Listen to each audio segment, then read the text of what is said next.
BJ O'Neill here with the Business Coaching Success Podcast. So glad you're here, where I share with you strategies, tools, and tips to be able to grow your business coaching practice to six figures and beyond as a Christian business coach. Let's jump in. Hey, BJ here with Business Coach Mastery on another episode of the Business Coaching Success Podcast. And all about talking less and doing more. All right? I want you to think about that just for a moment. Talking less and doing more. Was at a conference last week, and we got into this conversation about this very thing. And it started off about someone asked from the stage, how many of you were at this conference last year? A number of people raised their hands. Have you put into action everything that you learned and said that you wanted to implement, and even things that you learned maybe for the very first time as a new strategy, or maybe you were just encouraged on something that you've heard about at a distance and you really learn at a near to you, meaning someone's doing it that you know that you can implement and they can help you. How many of you have just not taken action? What you thought about it, you talked about it, you've written it down, and a number of hands went up. And I would, people ask all the time, hey, what are the key elements that's required in building and sustaining a six-figure business coaching business? And while we can get into the conversation all about strategy, tactics, all the things that we do. And if you don't know, and if you follow me enough to know, you have heard this. There's 3 areas that you got to solve as a coach: where to get leads and prospects, how do I convert those prospects into ongoing high-paying monthly clients, and the third, how do I coach them in a simple, step-by-step manner. Every single thing that you do as a coach is going to fall, under that. So we can talk about all the good things, all the things that are solid, like steadfast and whatnot, and then advanced strategies, and then things that change over time. But none of that's going to matter if you never take action. And the problem is, and this is probably just a life lesson, honestly, but the problem is if you really, really, truly want to grow, you must spend more time doing the thing, even taking imperfect action. You fail at it, it doesn't work, it's not what you thought, it's taking longer. You got to do that way more than you do about planning it. Because you can only plan so much, as we're going to talk about. So the first thing I want you to do is you got to find somebody that you can be held accountable to. And it simply means that this could be a coach of yours, and or it could be a really great friend, or someone that's in the business as well, or they're in business. They don't have to be a coach. But it's essentially someone who says, I'm going to do the following, X, Y, and Z. And I'm going to do the following by these dates and whatnot. And I need you to make sure I'm doing it. Period. Because if you're doing it in isolation, if no one, it's just really hard, to be very honest. If no one knows at all what you're up to, what you're doing, your goals, your dreams, your desires, all those things, if no one's aware of them, it's a lot easier to just not do them, because while you may have your own internal turmoil and, angst and struggle and tug of war, but when you're not conversing with someone else, it's hard to follow through on Proverbs 27:17, is it not? Where iron sharpens iron. And so you can easily just let go and just not do it and not feel the friction of someone in your ear or in your face, right? And so I want to encourage you to get someone who's willing to tell you the tough stuff, who's willing to hold you accountable and say, no, this is what you said you were going to do. Why are you not doing it? Someone who's prodding you, someone who's pushing you, someone who's reminding you, someone who's pulling you along when it's not going well, or you don't like it, or you don't want to do it. The second thing is, you may be experiencing the reality of overthinking something. And I've really gone through this myself, meaning you get different seasons in life. You write things down, you pray about them. If you don't know, I'm a huge Jeep Wrangler fan. One of my favorite things to do every single week is to, on a Saturday morning early, is just to drive the countryside where we live on the outskirts here of Nashville, Tennessee. And that's where I do some of my best thinking. And I mean, I'll just be able to go through a ton of thoughts. There's a few places that I stop and I get out and I just kind of walk around, especially in the early morning hours, and even in about this time of year before it's too cold. Just that crisp air and that you can breathe in, and it just helps me think. And I'll jot some of those things down. While all of that is great, I have recognized for my own self that I spend a lot of time, and you have to think, right? You have to work through thoughts. But I recognized one time several years ago, that I didn't have a process to pull my thoughts into plans. It just felt good just to go through all of the thinking, not recognizing the days, the weeks, the months, and the years that would go by that I wasn't taking action on some of those thoughts that I was saying to myself I wanted to accomplish, whatever those things were. In this case, from a coaching perspective, it's typically doing things that when you start doing them and there's friction there, we stop doing them and we think about it again because it's just easier to think about it than actually go do it.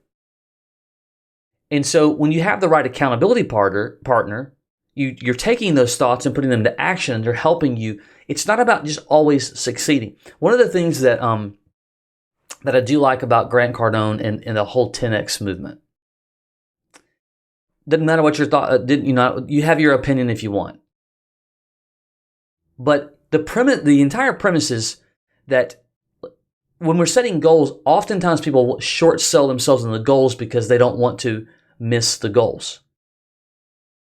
For context, let's say that, over the next 90 days, you want to get one coaching client.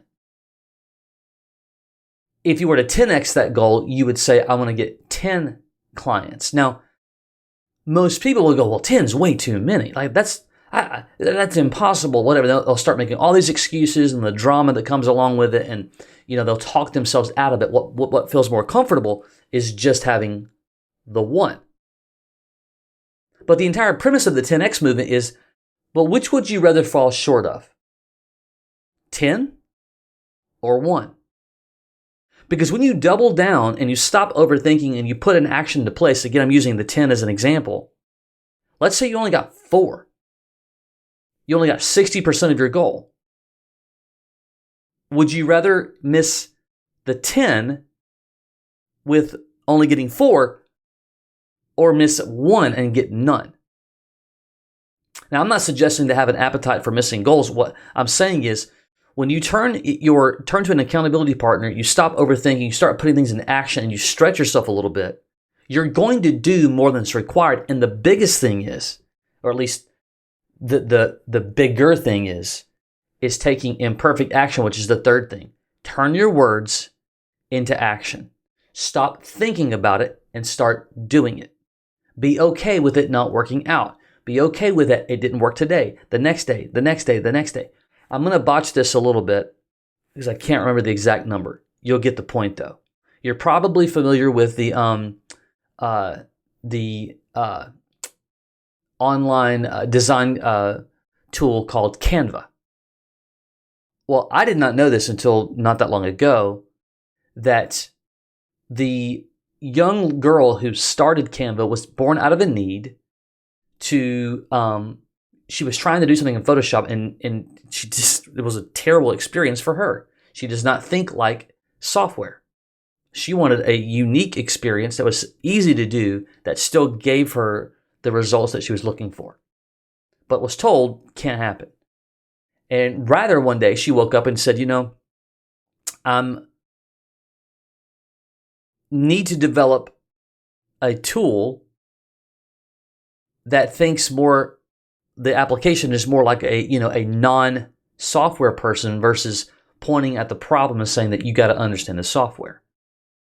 Now, to my understanding, I think that she made an attempt for almost 100 times trying to sell her idea to investors. Forget exactly what that number is. That's arbitrary to the point. Think about it. She went out and had some meetings with several people. 1, 2, 3, 4, 5, 6, 7, 8, 9, 10. And the list goes on and on and on. Came back, did it again. No. Came back, did it again. No. Came back, did it again. Didn't work. No. You're not going to really solve a problem. That's not possible. All the things. And she kept trying and kept trying and kept trying. That's what imperfect action looks like.